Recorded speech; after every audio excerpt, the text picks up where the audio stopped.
Welcome to Secrets from the Scene, a show for local musicians who want to improve their music, grow their audience, and learn about Minnesota's music scene.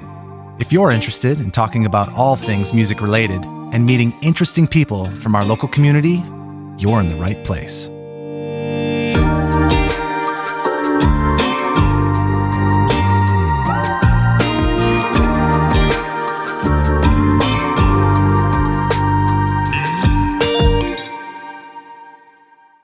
On today's episode, we have Derek Droogsma. Derek's a good friend of mine. I've had the privilege of having him as an intern for a little while here at Helvig Productions. But Derek is an incredibly talented guitarist. He is a freelance musician. He does session work for me and many other studios in town. He also does a lot of live gigs. Derek is a producer. He's got his own clients at this point, forging his own path into the audio world. And Derek is also a podcaster. He's got an excellent podcast that I enjoy a lot, with a lot of local guests as well. We'll dive into that, I'm sure. But one of the really interesting things about Derek is that he makes a living playing church gigs. And that's sort of a circuit and a world that I don't know a whole lot about. So I'm excited to talk to him today to learn more about that. Please welcome Derek Droogsma.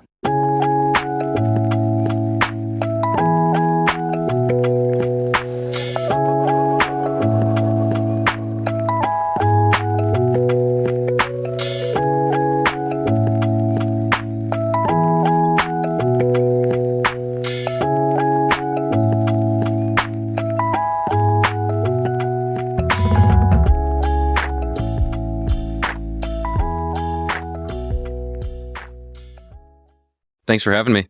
Thanks for being here, man. It's good to catch up with you. Yeah, likewise. And like I was saying beforehand, I obviously do this all the time, like the church gigging thing, but I don't get to explain it. You know, it's interesting from the outside looking in, thinking of how do you do that? How do you meet people to do that? It's something that I don't get to dissect too often. So I'm looking forward to diving into it. Yeah, I am too, because I grew up going to church with my, parents and that sort of thing, but that's a very different type of music in terms of what you're doing.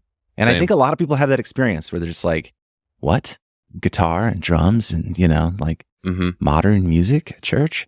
And then obviously there's a huge amount of people that know exactly what this is because they go to these churches and they know what the program is like. But it's an incredibly highly produced kind of operation. There's a lot of people that do it. I've met a lot of musicians that come to the studio that are doing these kind of gigs and love it. But yeah, before we dive into all that, tell us a little bit about yourself. Like, let's start at the beginning. Your background in music, when you started playing guitar. Yeah, walk us through it. totally. Well, I think things really kicked off for me when I met a good friend of mine, Jaden Sorensen, who I met because I was at a church service. He was playing in that church service. And I reached out to him for guitar lessons through like hanging out with him and kind of that network of musicians kind of in that close friend group.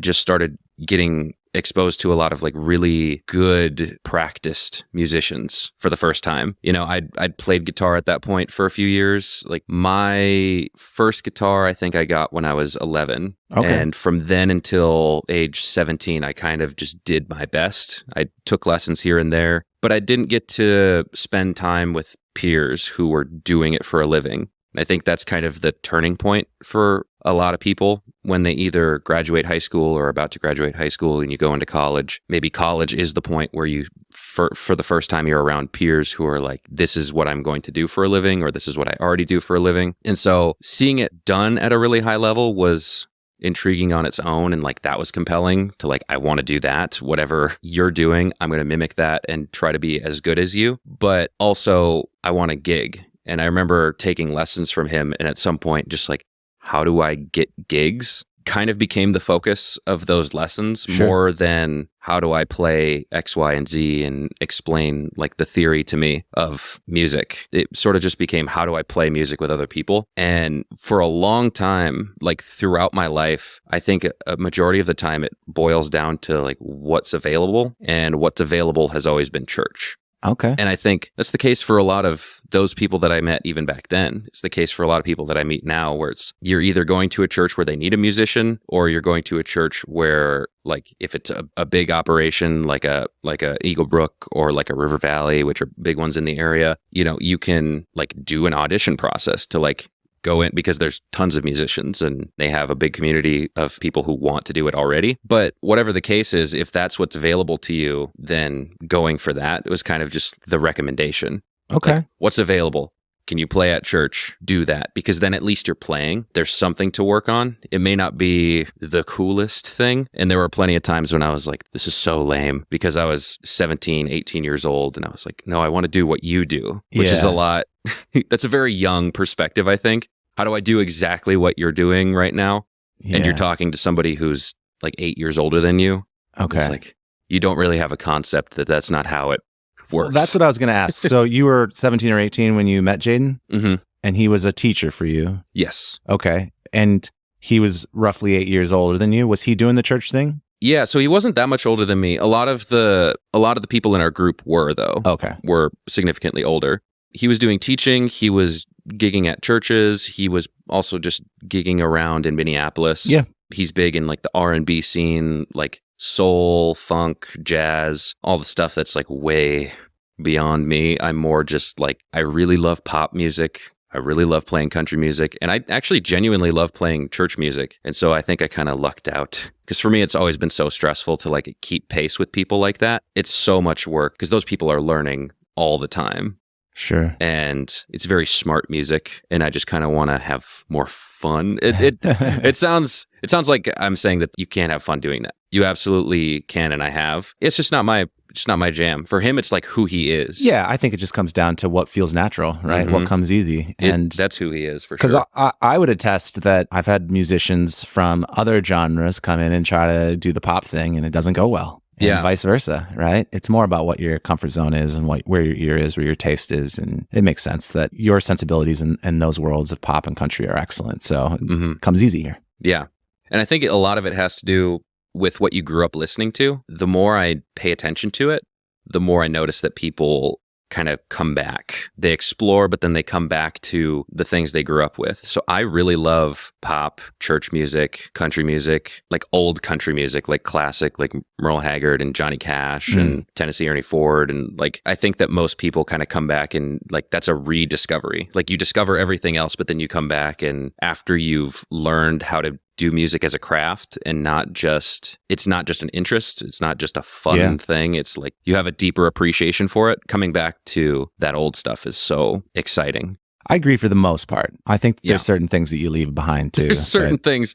Church music when I was a kid is not the music that was played on like Christian radio, and Christian contemporary, like Christian music is kind of its own separate thing from like church music. That stuff I definitely left behind because it just never was my thing growing up. And so it's still it's that much more not my thing as an adult. Yeah. Yeah, there's still some things that I'm just like, I don't really care, like choir music. If it's done really well, I can get on board, but like, it's not really my thing. Yeah. When you're learning from Jaden and you said you kind of switched to like, all right, how do I play with other people? How do I get gigs? Was his advice basically to go into the church route?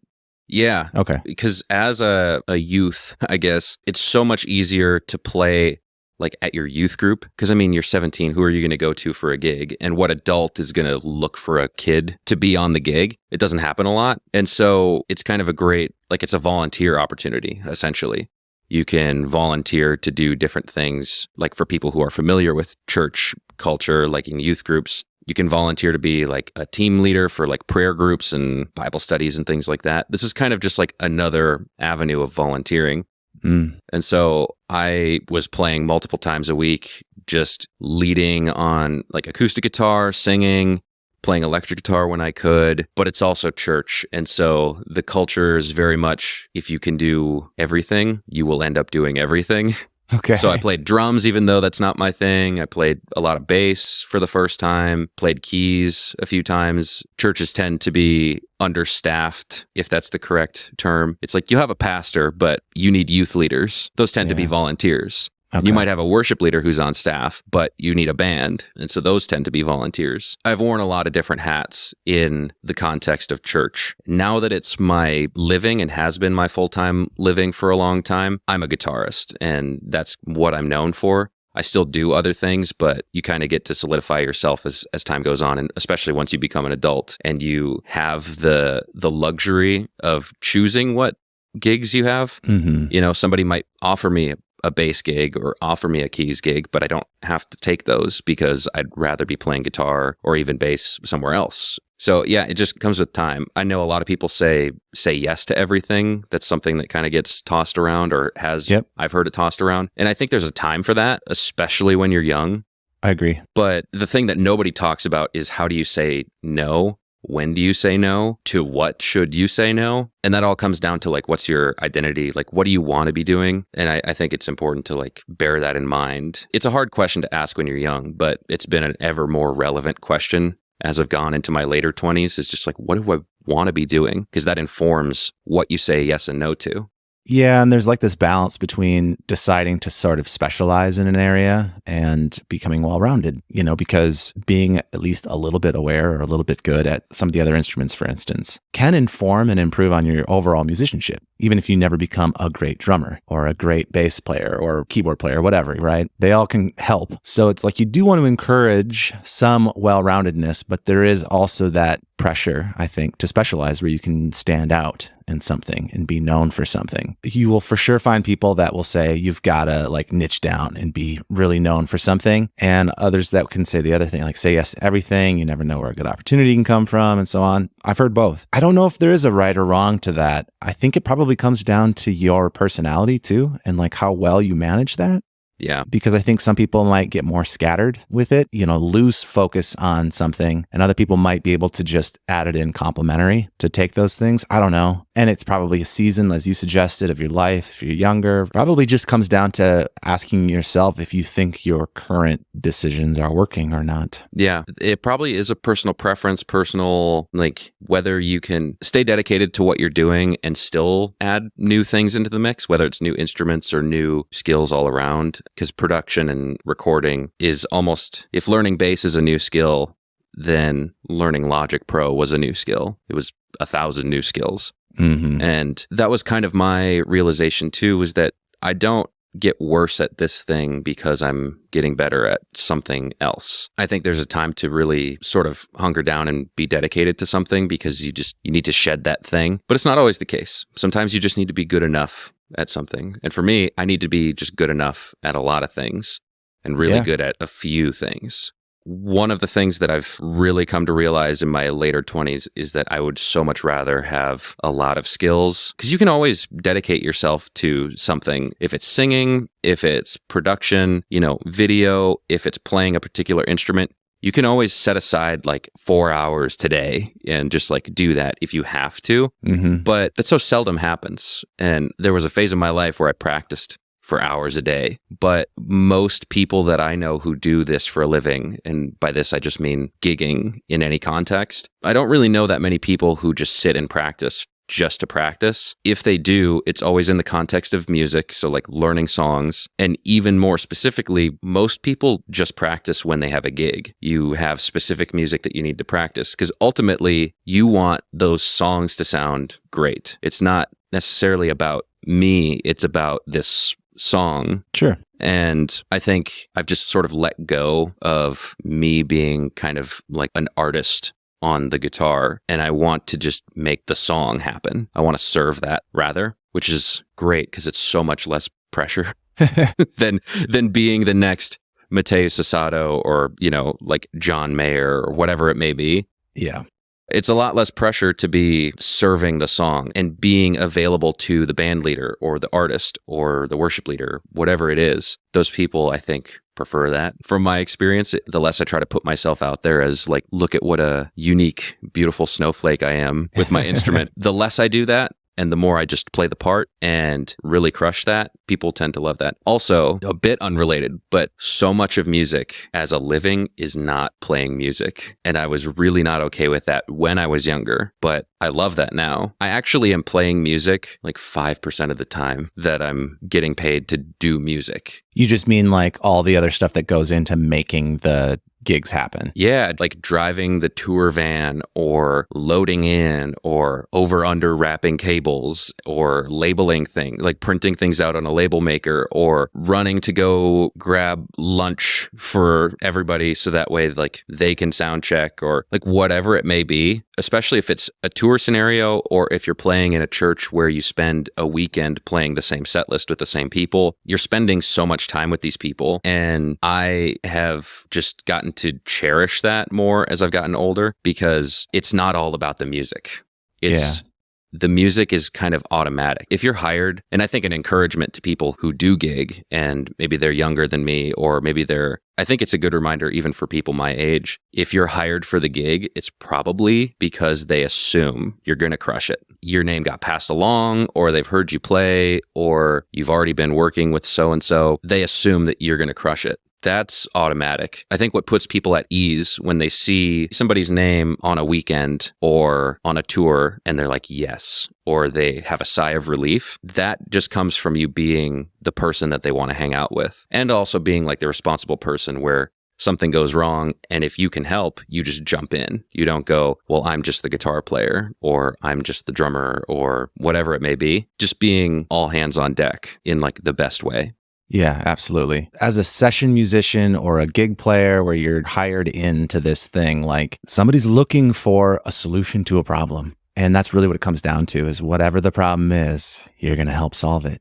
You don't look at it as like, well, I'm only going to help with this one aspect of it. You're going to help this event or song or whatever it is go better and be more enjoyable along the way too. If you become that problem solver for people, then you've got a gig, you've got a job. Absolutely. All right. Well, let's go back for a second. You start getting involved with the youth programs through church. You start playing. It's sort of an organic growth. That's sounds like the end of high school when that starts to happen. You did college? Did you do? I didn't actually. You didn't. Okay. No. Did you do any other education or were you just self-taught from then on out? I continued taking lessons from Jaden for a few years, and I quit taking lessons basically when he moved out of state. I've taken different lessons from people here and there, Ian Allison being one of them. I think as an adult, taking lessons is more just, I have a specific goal. So I'm going to take 3 lessons with you to learn this thing. But I kept taking lessons from him twice a week at one point because I sort of treated it as college. I was like, I'm not going to college, but I want to do this for a living. It's well worth it to just invest the cost of smart doing as much as I can to really make gigging happen. It's kind of a slow burn, but when it happens, it like really happens. It's like you kind of just do the same church gig for a long time, and then eventually 3 different people ask you if you can play on their gig. It kind of tends to be how it has gone for me, where I'll just be minding my own business and then all of a sudden things get busy. I don't know why that is. Sometimes it comes with the change of seasons, like summer rolls around and then everybody needs a guitarist for their wedding band or their cover band, or everybody wants to be outdoors listening to country music. And so the country cover bands really pop off. Whatever it is, like for churches, it's the holidays. So like every church is going to call. It really takes patience, which I hated hearing when I was 21 and like 22. And I was like, I want to be leading these bands, and I want to be music directing, and I want to be making the Ableton session. I don't want to just be the guitarist. Looking back, that's what I could handle, was being just the guitarist. I sort of thought that just being a really good musician, like being a really stellar musician, if I just get better, like if I'm that much better than the average person, then that'll make me stand out, and that'll make whoever it is want to give me more responsibility. But it really just comes down to, are you doing the thing that you're asking to get paid for? And I hated hearing that when I was younger, because at the time I sort of thought like, well, of course I'm not doing it because I'm not getting paid. But now if I'm hiring somebody for a job, or if I'm recommending somebody for a gig, which happens a lot, people ask me, can you do this? No, I can't. Do you have any recommendations? I recommend the people who are multifaceted and could do just about anything on stage, because those are the people that you just feel safe with. As a band leader or as a music director, you feel so much safer when your drummer also is able to run the Ableton session, or there's some sort of hiccup in the tech and one of the singers knows what's going on, or like the acoustic player. You feel safe around a team of people who don't just do one thing. And I would never recommend or I would seldom, like obviously there's desperate times, but I prefer to recommend my friends who are so multifaceted and genuinely enjoy being a part of the whole process, not just I'm going to show up and do my thing. Because essentially what you're saying is it's all about me. It's a very young and inexperienced mindset. And I think that the sooner you can embrace that it's just not about you and it's about enjoying this hang is kind of what it comes down to. Enjoying being around other people, enjoying working with other people. It's like any other job. If I treated it like a day job that I hated, then yeah, it is all about me. And it's about doing the bare minimum. But I chose not to do that by doing music. I think that sometimes we lose sight of that. And sometimes I can even lose sight of that where I make noise for a living. I'll do anything. I'll do, like, you want me to run, like do a coffee run? I will do the coffee run. You know, if you want me to run to the sound guy and ask about a question, do you need me to grab a roll of gaff tape? I'll do it. Because at the end of the day, I get to make music for a living, and that was the plan. Yeah. We did it, you know?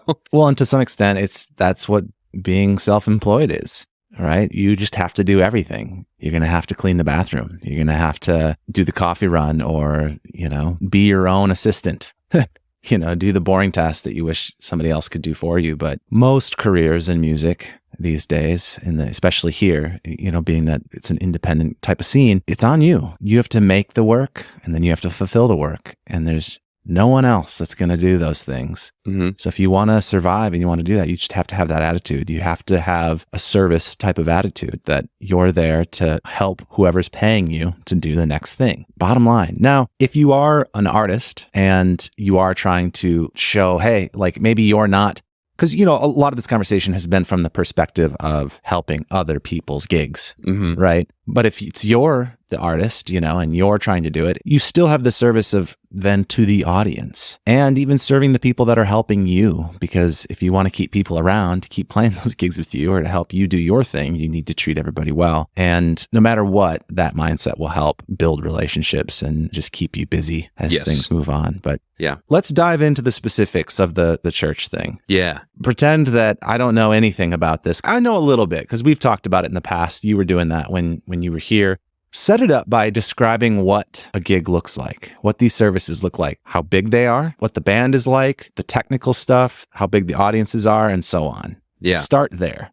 Okay, I can start with a very vivid example. So there's a website called Planning Center Online, and this is what most churches are going to use for planning services, but it's also where it really pertains to the band. You get a Planning Center request, and it says you've been requested to serve, and it says what instrument. It might be multiple, and you can like accept, decline, it can stay pending. So you accept a Planning Center request. And for me on a particular, like a normal weekend, I'll get one for electric or bass. And the first thing most people do is you look at who's on the team.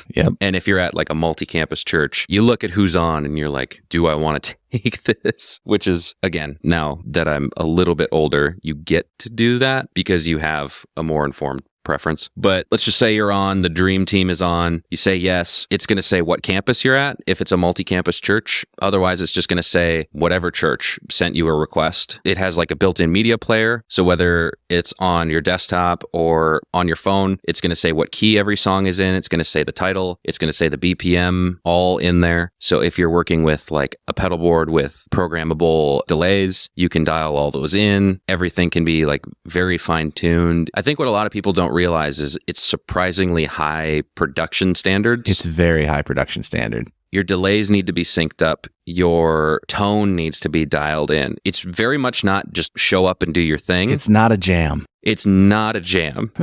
It's here's the song, you're the guitarist, play the guitar part. Here's the bass part, you play that because you're the bass player. And some churches do.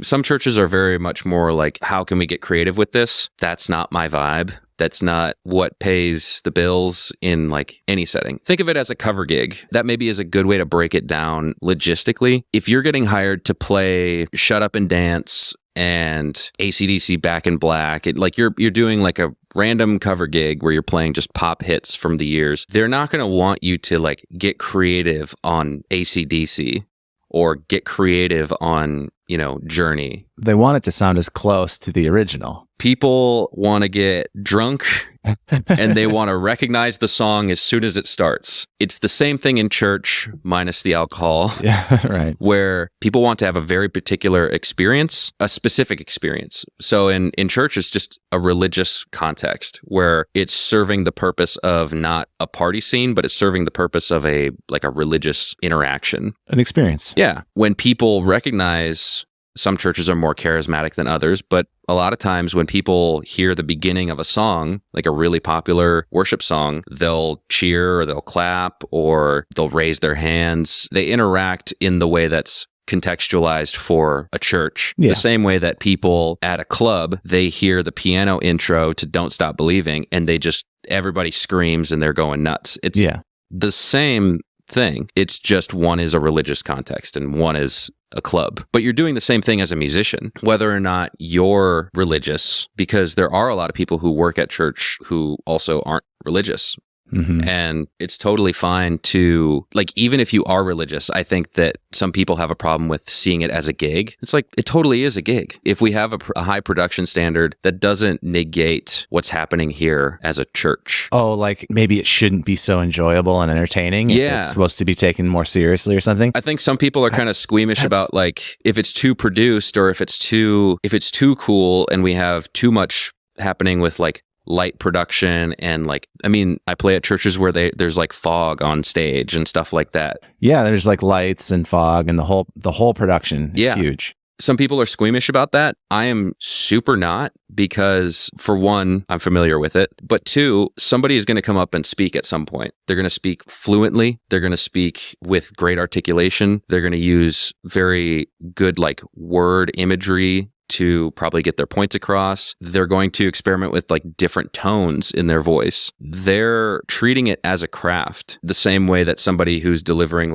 a political speech or reading an audiobook or doing a live book reading. It's the same exact thing, but through the art of public speaking. So there's nothing wrong as far as I see it. Yeah, I see the parallel you're drawing. Yeah, I agree. And frankly, if you don't want that, there are churches that still just have the organ in the back. Mm-hmm. And the congregation sings off key and terribly to the thing. I know all about that. That was sort of how it was in my, youth experience. If that's what you like, then there's options for you out there for that too, And that's not even to say that that's lesser. It's just, I think that the reason that these churches are so, there's so many churches throughout the United States in particular that are becoming bigger with high production value are because our ears have acclimated to that too, as a culture, as a mainstream society. Yeah. We're all listening to the same top 40 hits. We're all hearing the same sounds on TikTok. We're all hearing the same new record from Olivia Rodrigo. So why wouldn't it make sense that church culture and church music has also changed? That's what happened when hymns were being written.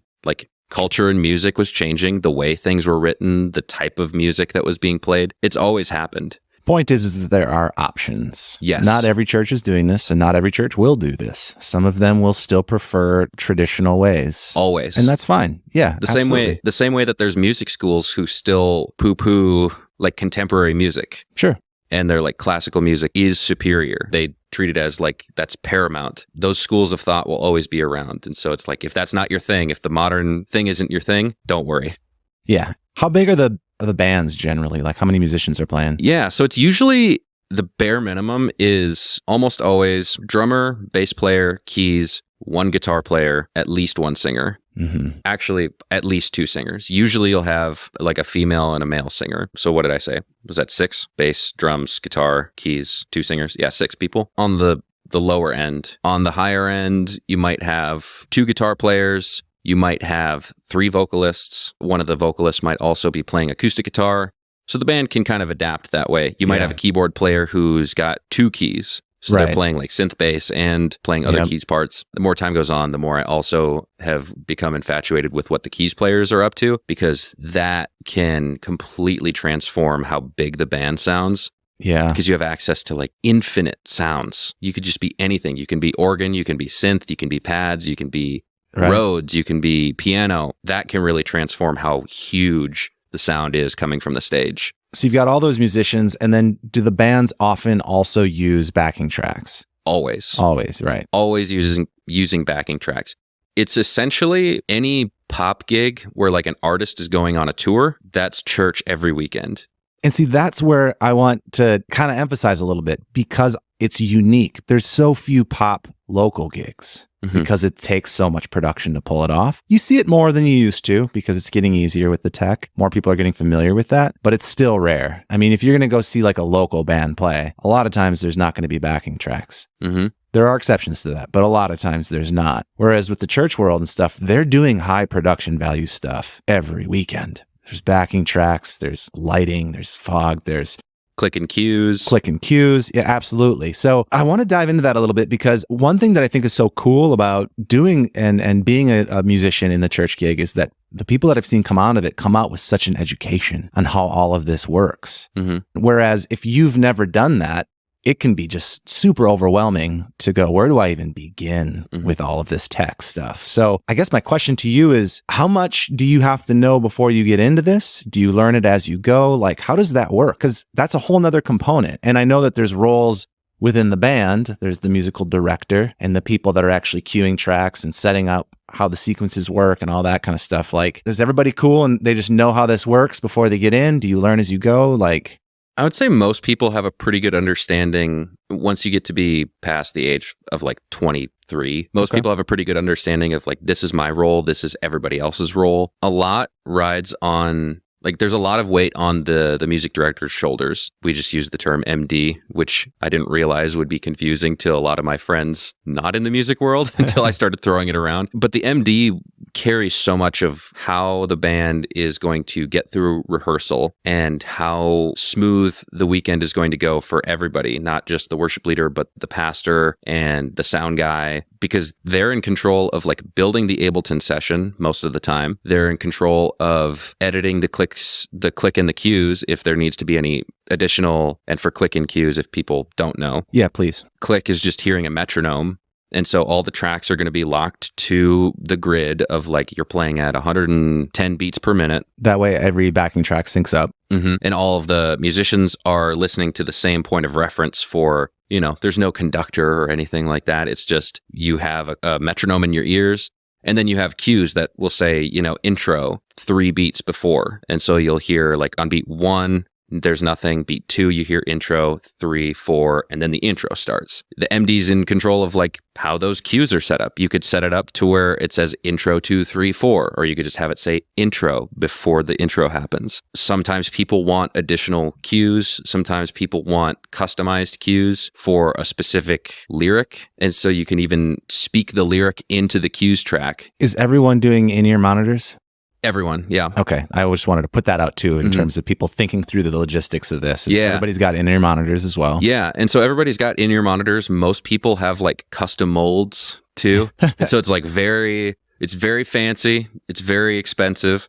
It's a very expensive thing to do out of your own pocket. So I know a lot of people who don't. A lot of people will just have like universal fit, like Shure in-ear monitors, and you just do like the bare minimum that you need to do. And I understand that too. It's like, we're not here to just like listen to music. We're here to get things good enough in my ears to service playing music and having fun.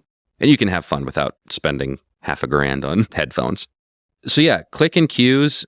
That all is up to the MD, and like the music director is also going to be in control of this weekend. Is actually a pretty good example. I'm playing at a church that is multi-campus, and I don't play at the same campus every week. I move around based on who needs what. And our keys player got moved because we're just short on keys players right now. It just happens to be the case at this point in time. And so we add keys back into the tracks and also adapt for me as the only.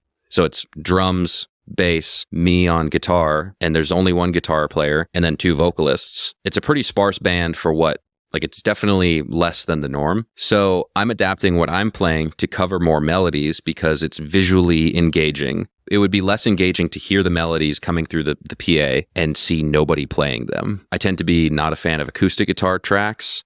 I think it's kind of a drag to hear an acoustic guitar and there's nobody playing acoustic guitar on stage. So the MD is carrying all of that burden of what does this band need?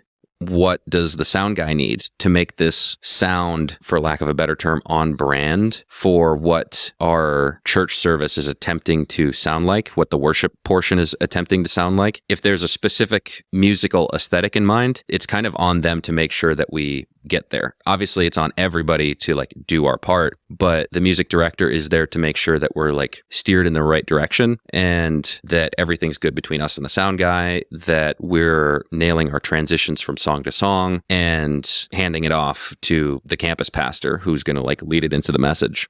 Sure. So all of that is it's a lot of pressure if you've never done anything on stage at all. But even if you have, like I had played in churches before, and that was a whole new level of pressure and a whole new... When you first stepped into that role, yeah. It was a whole new level of responsibility because now you're thinking there's cameras. Oh yeah, we haven't mentioned that yet. It's also recorded, live streamed, right? Mm-hmm. And it's multi-tracked. Every weekend is multi-tracked at every campus. So on Thursdays, we'll have a rehearsal. So yesterday I had a rehearsal, and on Friday we get the tracks. And so we get to listen back and just personal feedback, and the MD will listen to it and maybe say something of like, hey, could we maybe add this chord progression here while so-and-so is talking before the second song?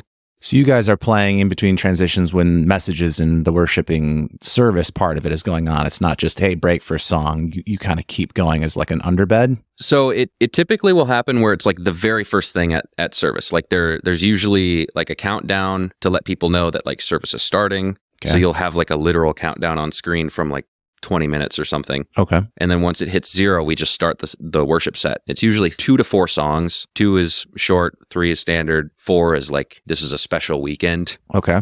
Or maybe there's a song at the end of service. But there's usually the worship portion, and then we pass it off to the campus pastor, and then it leads into the message. And then they'll usually like have a keys player come up towards the end while they pray and conclude the service, like an underscore bed of sound. Occasionally, we'll have a song at the very end. If there's a call to respond to the message, the whole band will come back out and we'll play maybe one of the songs we did earlier. We'll play that again, or we'll just play an additional song. And so it's very segmented, like a production, where I'm just trying to think of a similar sort of production. It's like on a late night show where there's this section where we're talking to so-and-so, and then join us later for...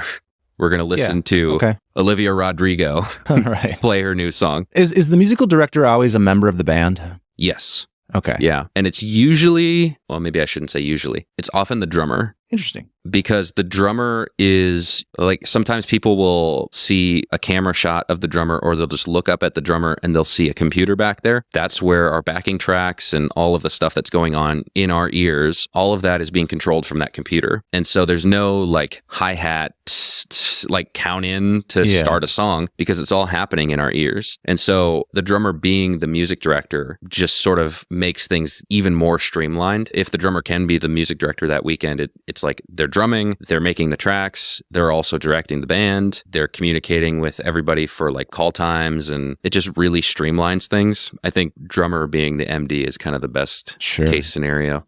How much rehearsal goes into a set? I had a rehearsal like 2 weeks ago that was 30 minutes, and that pretty rarely happens. Sometimes you just hit every song once, they're all really familiar, and it's like, we didn't need to be here. But it's good to know that we didn't need to be here, instead of the reverse, which is like, you maybe need to hash out a song 5 times, which is ridiculous. But sometimes you just have to, because it's a new song, or you might have technical difficulties. There might be issues with like the tracks, or there could be anything, like somebody's pack isn't working, their in-ear monitor pack isn't sending sound, or there's a whole like host of things. Because it's so high production value, there are far more elements that could go wrong. Absolutely. They rarely do, but that's why you have a rehearsal, and that's why you have a call time for a service at 9 in the morning. You have a call time that's around 7:30 or 7 o'clock sometimes, because things could go wrong, and everybody's capable. We know how to troubleshoot things, but you just need time to check everything the same way you would for like a film shoot. Sure. Do a test recording. That's what our run-throughs basically are, and our sound checks. It's just making sure everything's still working. Yeah. So I think it's so fascinating. I mean, obviously, if you're already in the church community, widely speaking, at least, you enjoy worship music and stuff. What a great fit. What a great way to make a little extra money and do what you're already attending. But if you're not, because a lot of musicians aren't that play at these things, what a great way to learn like high production shows. You know, if you're yeah. if you have ambitions to get out and tour with a bigger production, a national artist, something like that, this is what happens at those kinds of shows. Not all of them, but a lot of them, depending on the genre of the music and that sort of thing. Mm-hmm. It's pretty hard to do this if you're going to be playing 7th Street Entry or something like that, like complicated to work that into small clubs. You know, these are larger stages, larger tech things. There's a lot that goes into this. It's kind of one of the only ways to get that experience. Like I said, there are some people doing this to some extent, but it's the exception. The huge thing is that it's consistent. Yeah. It's multiple times a week, every week, you're getting reps in for running tracks or working with a band director or working with a new set of music. Even working with a new band every week is such a blessing in disguise where you forget over time how much you adapt in every new scenario. Every time there's a new person in your band, you change just a little bit. And sometimes you forget because the reps have paid off and all the practice has paid off. It really is fascinating that for something like a big high production pop gig or country gig, because even country has like backing tracks, that church is the way and the place to get in these reps. I don't know how that happened. I don't know why that happened, but it's really funny that church is what's holding this bar so high, you know? And maybe it's like great composers of the past. They were all like writing for churches. I don't know if it's a similar thing to that. And the thing that we haven't really mentioned yet that I don't want to forget is that church is how I met the best musicians that I've met. Oh, yeah, we have to get into that whole thing because the amount of people, even so far that I've talked to on the podcast that have done stuff via the churches and now are on to doing really awesome things. It's amazing. It's like such a breeding ground for like really successful musicians. Yeah. And that was something that nobody really told me about. No one told me, oh, if you do this, maybe for the sake of transparency, I don't know. But I'm open with people who ask me, how do I meet people? How do I get involved with gigs? How do I get better at doing this? I'm like, keep playing at church. I'll meet these people at church. And I'm like, you already do this. Just keep doing it. Just be the guy that people want to be around and be down to help with anything, like all the stuff that we've already talked about. Yeah. Then end up in the same circles as a lot of these people, whether it's through your own doing or just the fact that you ended up scheduled with somebody who's ridiculous on their instrument. I've met so many people who play at a church when they're not touring. So they're always like touring and they're always gigging. And then when they don't have gigs, they just play at church. And they love it. It's like a great consistent thing to come back to when they're in town or when life slows down. I'm kind of interested in that. You know, when you had talked about that app that people can go to and accept a gig or whatever. Yeah. Are there always openings? Like how much competition is going on for these spots? So that's another interesting thing is that it's not just like you make a user profile and then churches can find you. It's more similar to something like Discord, where you get added to like somebody's server. So like Eaglebrook will have a planning center profile, and River Valley and Wooddale, these different churches will have planning center profiles, and you have to kind of be in their roster for you to pop up as an option for them. Yep. So there is networking that has to happen. And that's kind of the slow part, is that wherever you are, just network as best as you can until you widen the web of your reach. And then you end up in another church's planning center, and then you end up in this person's, and then you got to do a gig here, and then they go to a different church, and then they pass your name along. It's so much word of mouth. I played with this guitarist. We don't have a guitarist here this week, and then you end up over there, and then that's just kind of how the names get passed along. How often are new people being infused into the system, do you say? It's kind of hard to say because I feel like the church gigging scene is pretty close-knit in a lot of ways. Like I run into the same people a lot. Even if I don't see people for a long time, we're kind of ships in the night, like we're just barely missing each other. Or I'm playing at this church, they're playing at that church, but we used to play together all the time. I think on the high production end, it's a pretty close-knit, like small community. I would venture to say less than 1,000, but that's still a lot of people. Yeah. And there are new people who are auditioning and who are getting added to the mix all the time. I would say that estimate is people who are like doing this for a living, but there's still a lot of people who are just starting or they're transitioning from doing it part-time to wanting to do it for a living. I think it's a very hopeful thing if you want to try it, to give it a shot. The worst thing that could happen is you learn it, as long as you remain open to it. Because I've definitely flubbed some church gigs, and It doesn't feel great. It feels just like bombing at any other gig, but you learn. And I think church is a pretty safe place to learn too. The consequences are so, it's important. I don't mean to say it's not important, but the consequences are so low. You're not going to have some angry stage manager who's going to cuss you out. I mean, hopefully. Yeah. You're not going to have, you're not going to be blacklisted. It's generally a community where if your attitude is to learn and to grow and to get better, that is met with enthusiasm. Yeah. And I can say that from the perspective of somebody who does music direct. Like I do this all the time. If somebody is underskilled, but they're really enthusiastic to learn and to grow, and they make up for it with being passionate about helping whatever it is happen, that's the best case scenario. And there's just so many, I mean, everyone that I've met that's come out of that scene, it's so talented, doing really cool things. I just think it's such a great place to grow as a musician and to network and to find cool opportunities, which is kind of where I want to go next. Some of the stuff that you're up to now, like maybe start with the podcast, because I think the podcast is great. I mean, I'm a fan. I'm trying to create a backlog similar to what we've been talking about of new episodes, and I'm starting another podcast. So I host my own podcast called Catching Up With. It's similar to this. I want to just have very unscripted conversations with people who are in the music scene and more generally doing art for a living and just like hang out. I think my favorite thing on gigs is just, it's so not about the music so much of the time. And you just end up on a team where everybody's telling like childhood stories or telling funny stories about our parents, or everybody goes out to dinner, random activities. We'll go find a coffee place. Like, let's go find coffee. Yeah. Oh, where do you go for coffee? It's like, well, I live in Northeast, and like you get to experience just hanging out. That's what I try to do with the podcast. And so we did an episode on that a couple years ago, and just trying to create more of a backlog for that and give it some more consistency. Wanting to try video. Video is a very scary thing. Oh, yeah. It's a very scary thing. So I'd like to venture more into that. And then I'm hosting another podcast with a friend of mine, name pending. Hopefully that'll be happening soon. We're just trying to do iPhone video. Is it somebody I know that you're doing it with? Do you know Annabelle Johnson?